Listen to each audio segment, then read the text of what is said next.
Empower ನ್ಯೂಸ್ಗೆ ಸ್ವಾಗತ. ನಾನು ಸುನಿಲ್ ಹೊಸಕೋಟಿ.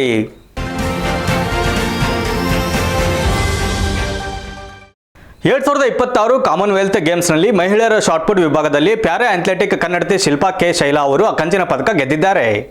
ಗ್ಲಾಸ್ಗೋ ಕಾಮನ್ವೆಲ್ತ್ ಕ್ರೀಡಾಕೂಟದಲ್ಲಿ ಮೈಸೂರು ಜಿಲ್ಲೆಯ ಕೆಆರ್ ನಗರ ತಾಲೂಕಿನ ಕಂಚುಗಾರ ಕೊಪ್ಪಳು ಎಂಬ ಪುಟ್ಟ ಗ್ರಾಮದ ಶಿಲ್ಪಾ ಕೆ ಶೈಲಾ ಎಂಬ ಕ್ರೀಡಾಪಟು ಪ್ಯಾರಾ ಅಥ್ಲೆಟಿಕ್ಸ್ನಲ್ಲಿ ಕಂಚಿನ ಪದಕ ಜಯಿಸಿ ತಮ್ಮ ಕುಟುಂಬ, ಗ್ರಾಮ, ರಾಜ್ಯ ಹಾಗೂ ಇಡೀ ದೇಶಕ್ಕೆ ಕೀರ್ತಿ ತಂದಿದ್ದಾರೆ.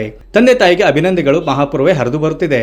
ತಮ್ಮ ಸಾಧನೆಯ ಕುರಿತು ಖುಷಿ ಹಂಚಿಕೊಂಡ ಶಿಲ್ಪಾ, ಸಾಕಷ್ಟು ಕಷ್ಟ ನಷ್ಟಗಳನ್ನು ಅನುಭವಿಸಿದ ಬಳಿಕ ಅಂತಾರಾಷ್ಟ್ರೀಯ ಮಟ್ಟದಲ್ಲಿ ಪದಕ ಗೆದ್ದಿರುವುದು ಖುಷಿ ಅನಿಸುತ್ತಿದೆ. ನನ್ನ ಈ ಸಾಧನೆಗೆ ಸಹಕಾರ ನೀಡಿದ ಪೋಷಕರು, ರಾಜ್ಯ ಸರ್ಕಾರ ಹಾಗೂ ಮುಖ್ಯಮಂತ್ರಿ ಡಿ.ಕೆ. ಶಿವಕುಮಾರ್ ಅವರಿಗೆ ಕೃತಜ್ಞತೆ ಸಲ್ಲಿಸುತ್ತೇನೆ ಎಂದು ಹೇಳಿದ್ದಾರೆ.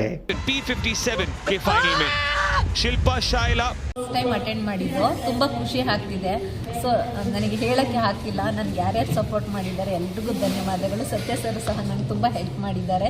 ಹಾಗೆ ನನ್ನ ಕೋಚ್ ಬಂದು ಎಸ್ ಡಿ ಇಶಾಂತ್ ಸರು, ರಾಘವೇಂದ್ರ ಸರು ಎಲ್ಲರೂ ತುಂಬ ಸಪೋರ್ಟ್ ಮಾಡಿದ್ದಾರೆ. ಹಾಗೆ ಪುಷ್ಪ ಮ್ಯಾಮು ಸಹ ನಮ್ಮ ಕ್ಯಾಂಪಲ್ಲೆಲ್ಲ ಇದ್ದು ಸಪೋರ್ಟ್ ಮಾಡಿದ್ದಾರೆ. ನನಗೆ ಯಾರ್ಯಾರು ಸಪೋರ್ಟ್ ಮಾಡಿದ್ದಾರೆ ಎಲ್ರಿಗೂ ಸಹ ತುಂಬ ಧನ್ಯವಾದಗಳನ್ನ ಹೇಳ್ತಾ ಇದ್ದೀನಿ. ಹಾಗೆ ನಮ್ಮ ಸರ್ಕಾರ, ಗೌರ್ನಮೆಂಟ್ ಆಫ್ ಇಂಡಿಯಾ ಹಾಗೆ ಗೌರ್ನಮೆಂಟ್ ಆಫ್ ಕರ್ನಾಟಕ ಎಲ್ಲರಿಗೂ ಹೃತ್ಪೂರ್ವಕವಾದ ಧನ್ಯವಾದಗಳು. ಇದಿಷ್ಟು ಈ ಹೊತ್ತಿನ ಸುದ್ದಿ. ನಿರಂತರ ಸುದ್ದಿಗಾಗಿ ನೋಡ್ತಾ ಇರಿ ಎಂಪವರ್ ನ್ಯೂಸ್.